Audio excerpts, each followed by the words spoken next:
Hello again, it's Crew Call here on the Motor Racing Network, taking you into the garage area and talking to the folks that make the race cars go around the racetrack, or today, talking to the champions that make the race cars go around the racetrack. Last week we talked to Ty Majeski's crew chief, Joe Scheer Jr. This week we're going to catch up with Paul Wolfe from Team Penske and Jim Pohlman from up at Junior Motorsports. It is going to be a great show. Right now, you need to like, share, subscribe, and spread the gospel that Crew Call has all of these great crew chiefs on. I'm Steve Post, pit road reporter for Motor Racing Network, joined by 25-time and championship-winning crew chief Todd Gordon. Hello, Todd. How are you? I'm great. We're into the non-racing season. Yes, the non-racing season. Because these guys, we're still very blessed to have some time from these guys because they're packed. Their schedules are packed at this time. There's stuff going on. They're getting ready for 25. No rest for the weary. No, really, truly isn't any rest at all. And we're just going to get right to it. That is for sure. Again, coming up in a little bit on the program, Jim Pohlman from Junior Motorsports joins us. But when we come back, the NASCAR Cup Series champion, a three-time Cup Series championship-winning crew chief, Paul Wolfe from Team Penske. He joins us next. Welcome back. It is Crew Call, and yeah, let's do it. Let's talk to our three-time NASCAR Cup Series champion. Joining us from over at Team Penske, Paul Wolfe joins us. Hello, Paul. How are you? I'm doing well, guys. Thanks for having me this morning. Yeah, that seems weird asking how are you. That's a dumb question. I think he's doing all right. That's a dumb question to start things off. Paul, what's the last 10 days been like as now a three-time champion? Just getting a chance to celebrate it. Well, obviously it's exciting. You know, it's a great accomplishment for everyone here, and it's what you work for all year. And we all know we didn't start the season like we wanted to, but at the end of the day, we know what the goal is, and it's all about just continuing to work smart and try to figure things out. So I think that makes it even more rewarding when you can get to where we were at the end of the season. Is just what seemed like we had a long ways to go to get ourselves in a position where we could honestly race for a championship. But I think we've done it multiple times now, and I think you're able to kind of keep the troops rallied and having confidence in what you're doing in your process to know that we're still going to be able to get to where we need to be, although we have a little bit of a slow start. Yeah. So the elation or the feeling right now, I want to go back. I think Steve and I were talking about it. What was it, Gateway? Joey made the comment, you had to win by New Hampshire or you're going to be in trouble. And you didn't win by New Hampshire, but you won the next week. Talk about where you were at that point and just progress coming forward. Yeah, so, I just kind of, look at where the season started, where we were at Phoenix in the spring race, and we weren't very good. The 12 was okay, but neither of us had willing speed, right? And I think I've mentioned this, and Joey has at times. I think you really, when you look at our season, you have to kind of look at that North Wilkesboro tire test we had. That was, to me, that was a key moment in our season. With the opportunity, we don't get many of them, right? And you hope you get a couple or three amongst your company tire tests or opportunities to go try things, advance your program. The one for the 22 team was Wilkesboro, and I think we did a great job we logged over 800 laps. Wow! In 2 days, like 800 laps, and I think I have to look back, but I'm pretty sure it was 25 sets of tires. Good. We ran across which for me is a record. Like that's like the old days of testing when you're going through that many sets. But Goodyear had them there. We got through their part of the plan, and they offered up all the tires I could use. Wow. And the process of how we went through items, as you know, Todd, it's always nice when you can put on a new set of tires when you're trying to evaluate changes. It's even at that, it still can be muddy at times, but we took that opportunity that was given to us and we gathered a lot of data. Like I said, Joey was in the car for 800 laps. We went through a lot of stuff on our short track program, and honestly, that was where we were able to build us a baseline, if you will, that we took, obviously went back to Wilkesboro and were able to win that race. but it was more than that. It was what we were able to do, like when we went to the gateways and Iowas and Richmond, all the short tracks, right? You're fine tuning for each track. They're a little different, but the basic package, especially the low downforce stuff, we're able to take all those learnings and apply it. And that's probably what I'm most proud of, that we're able to do that as a team. And like you say, we got going through the summer months and we still weren't very good on the mile and a half stuff, didn't have the speed. And Joey and I sat in plenty of meetings and I said, our opportunity to make it into the playoffs is going to be win one of these short track races, because that's what our strength is. We have the winning speed. Unfortunately, to your point, we didn't get it done. Our teammates did, which was nice. And we went on and had to do a little strategy at Nashville to find our way in. With that being said, we were able to continue to fine tune this setup and ultimately go back to Phoenix for race number 2 and have winning speed. Right, and that's what you hope for. For me, that was a nice way to end the season. It wasn't a strategy call that won us the championship. It was both the 12 and 22 had legit speed and really nobody could run with us. So that's a nice way to end it, as well as, you're going to get the haters and you hear all the stuff of we don't have the speed and this, that, and the other. But, I look at our season as a whole. We won 5 races, counting the All-Star race. We won some on strategy. We won a couple of them on speed, and I'm proud of that, and everyone here at Penske should be as well. Paul, I want to dig into that, and I want to actually dig into the more the strategy side of this. As I've watched your team and as I've watched Joey evolve, there's 2 scenarios that I want Joey Logano. If it comes to fuel mileage or a late race restart. If it's a late race restart, give me Joey Logano. You can have the field. As the crew chief, how does that factor in, knowing that you've got a guy that's a killer on a late race restart, or if you need to go the strategy like you did at Nashville through 5 overtimes, you got the best man for the job there. What's that like, and what does that allow you to do? We call it you gambling. Todd's always in here saying, I don't think he gambled at all. That was his only shot. What's that like, though, as a crew chief, to have a driver with that skill set or those skills? Well, yeah, that's what we all hope for and try to get ourselves in situations where we have drivers like that. And you're exactly right. And Todd's lived it. He worked with Joey for many years, and there's definitely, if you can name 1 or 2 that's better than him in those situations, it'd be tough to do. But he's just able to function at a different level when it comes down to those big moments. When everything's on the line. I don't know if you can say it makes him better, but I don't know. Some guys, they fold under pressure, right? It's just the human nature, and some guys handle it differently. And he's just one of those guys that rises to another level. And so, yeah, you talk about strategy. We have a game plan going into every race and scenarios that could come up, and obviously fuel mileage is one of them. And you build your notebook based off from the strengths of whether it's a driver or someone on your team, what you've learned throughout the year, what you've learned over history.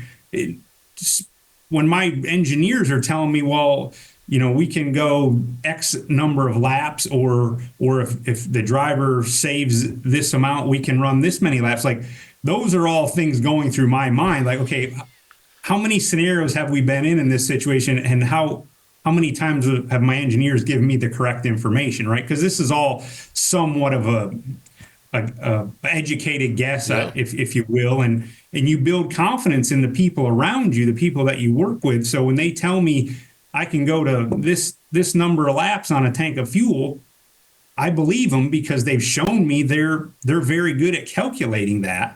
And then having the guy behind the wheel, when you tell them you need a certain amount of mileage or as well as keeping a certain amount of pace, right? Because there's different ways to save fuel. Having guys that do it efficiently, that's where you rise to another level. I mean, everyone can save fuel, right? There's fuel maps these days. You run it X amount of throttle position, and when you're following the SMT, you get a pretty good idea.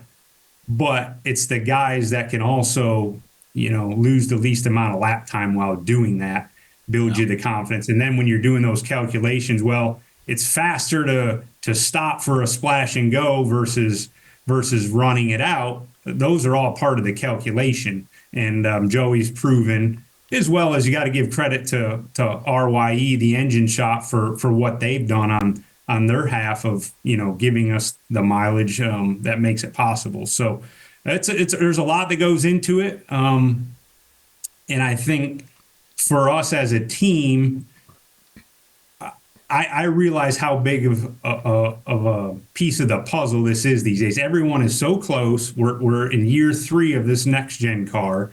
It is very hard to get an advantage.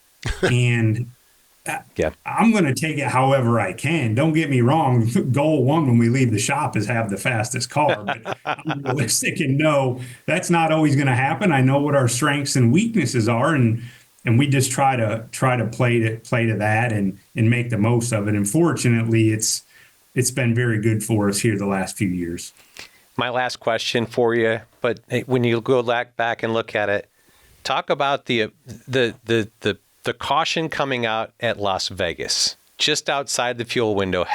I looked at it from home, and I'm like, oh, this is right in Paul's wheelhouse. Like, this is where you guys have focused on that. Just talk about the reaction to that. How was that call a debate at that point? Was it already known?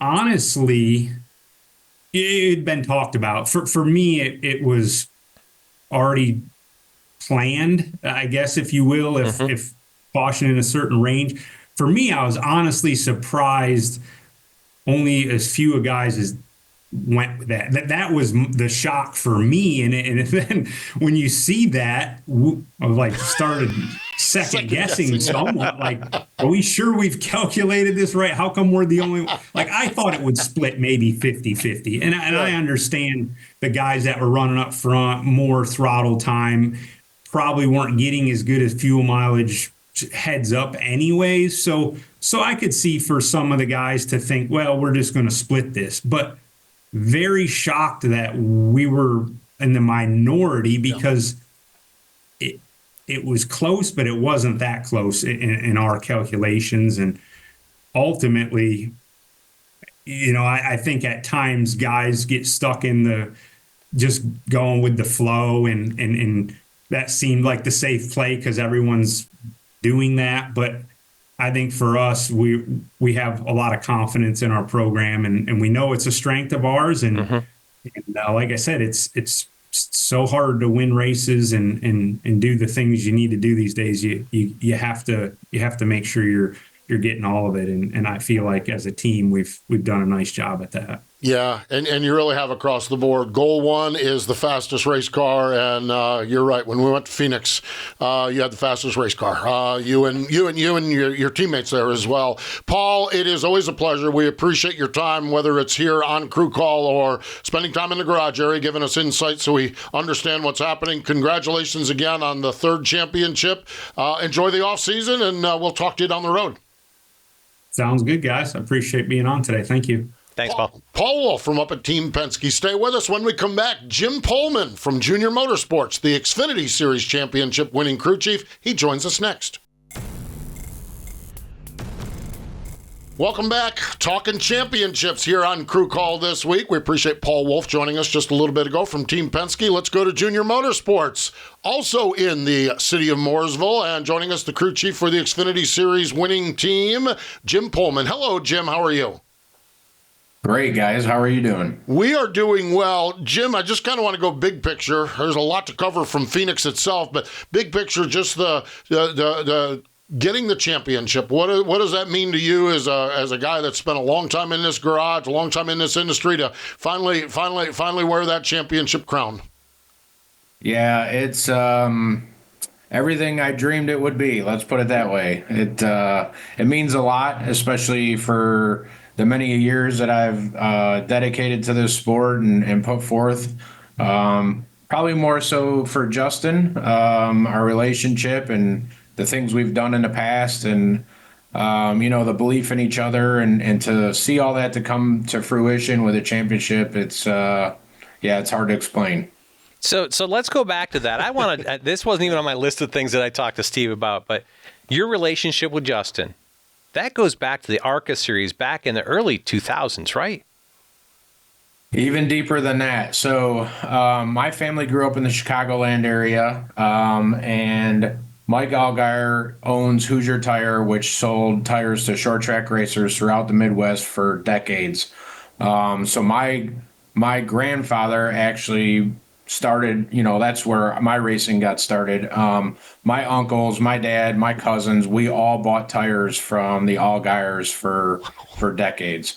So I've known of Justin since he was, 6 years old. I remember him, the little guy that he was, racing go-karts and stuff.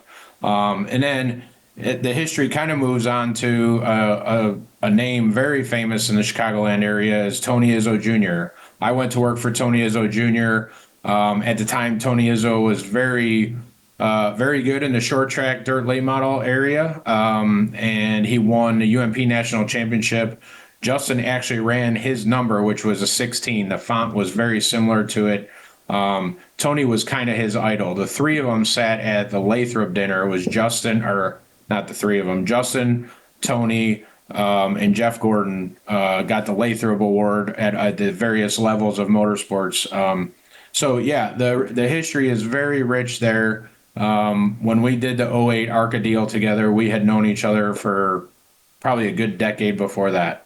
No, I'll tell you, to me, the relationship is fascinating, and I'm going to use one little snippet from Phoenix, okay? And I flipped over, I'm scanning the radio, and this is when that caution comes out where you guys are back on the lead lap.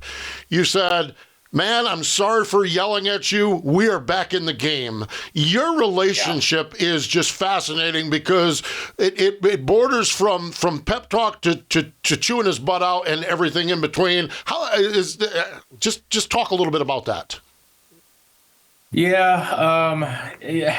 Probably not my proudest moment when we were down and out, and he had.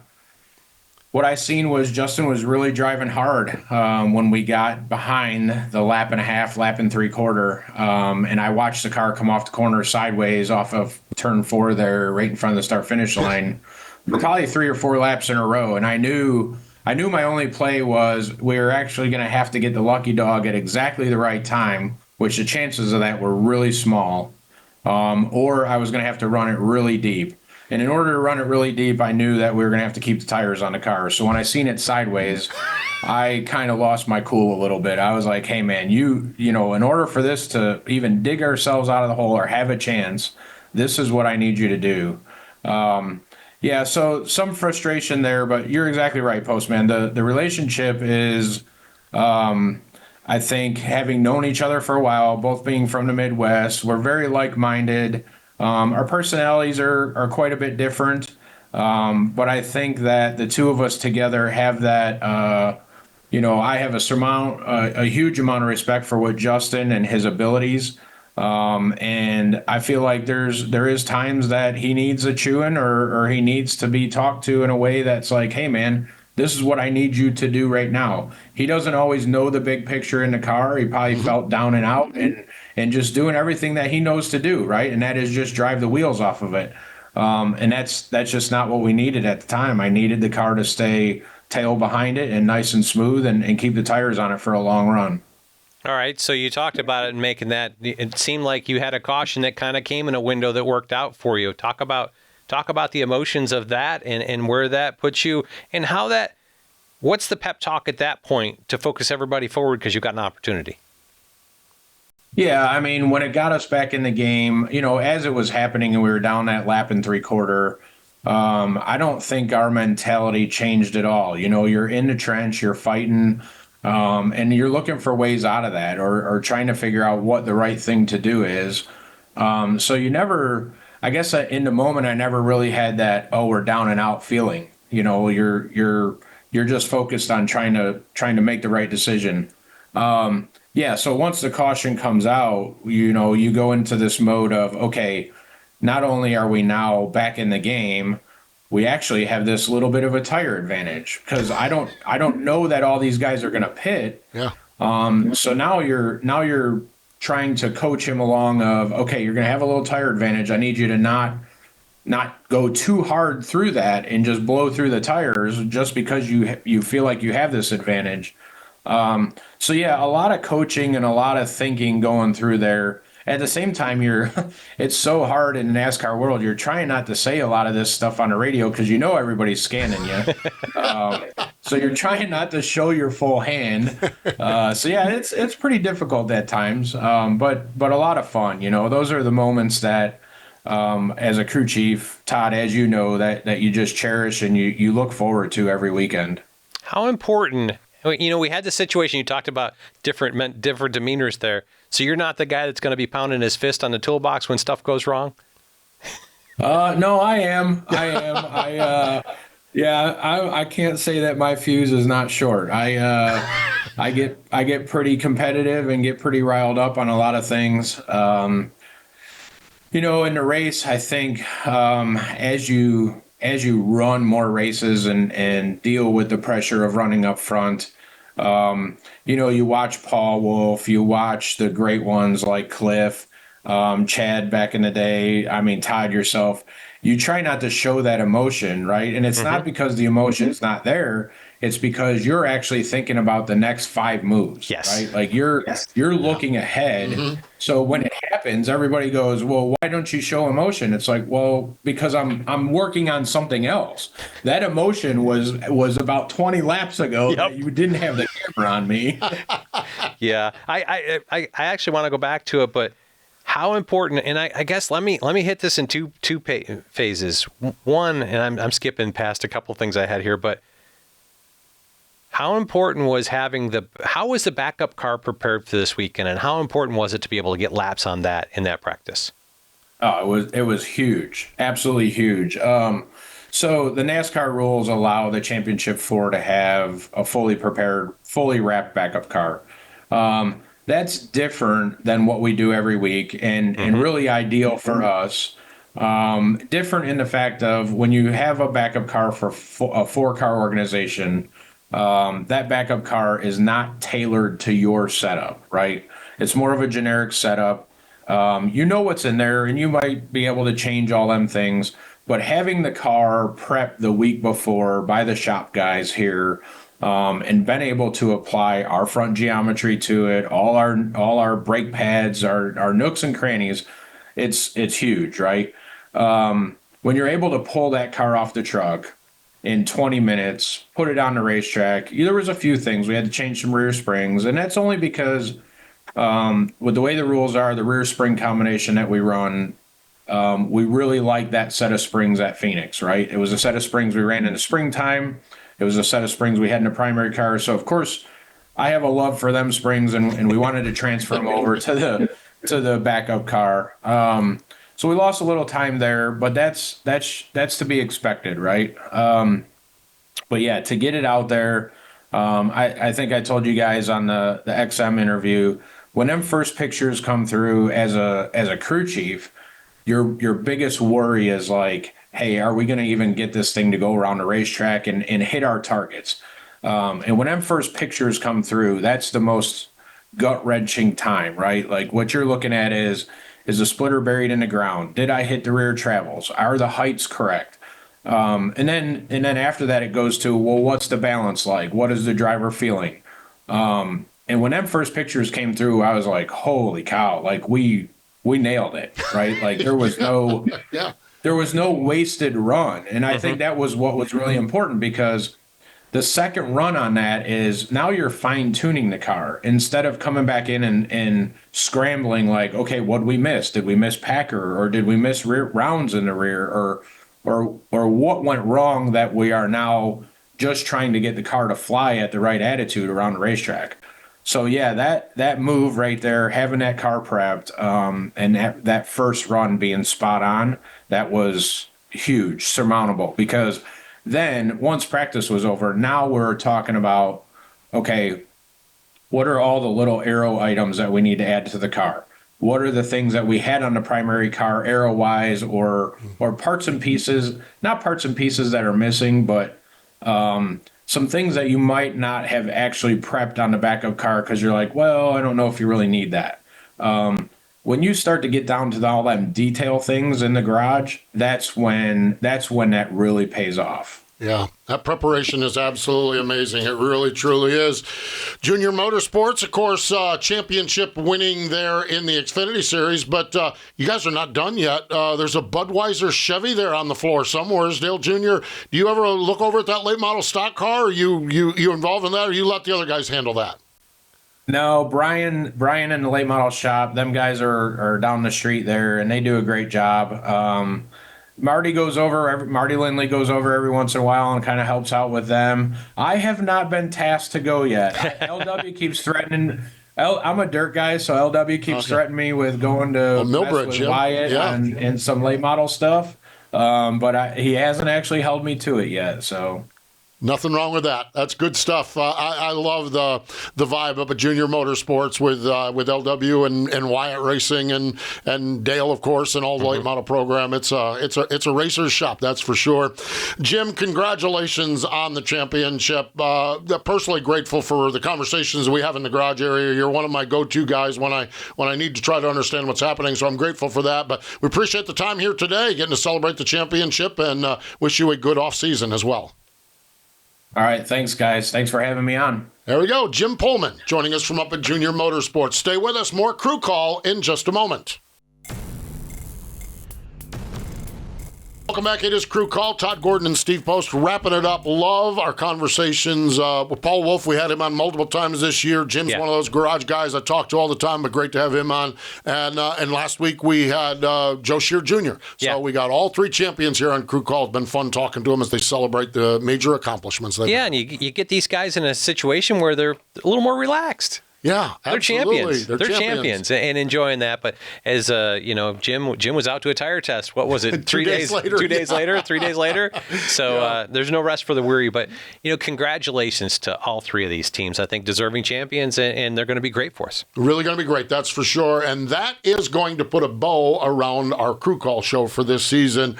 We appreciate everyone here at Motor Racing Network, led by Chris Schwartz, our president, Ryan Horn, our producer Julian Council, and Craig Moore also is involved a lot of times on the show here, so we're grateful for everybody in their contribution here at Motor Racing Network. We're thankful also for all of the PR people and the people that line up the crew chiefs. We're always grateful for the crew chiefs. You know, you've been in that role. Time is tight, and a lot of times when we want to talk to these guys, it's because they're intense. They're in a championship battle, and these crew chiefs give us time all the time, so we're grateful for that.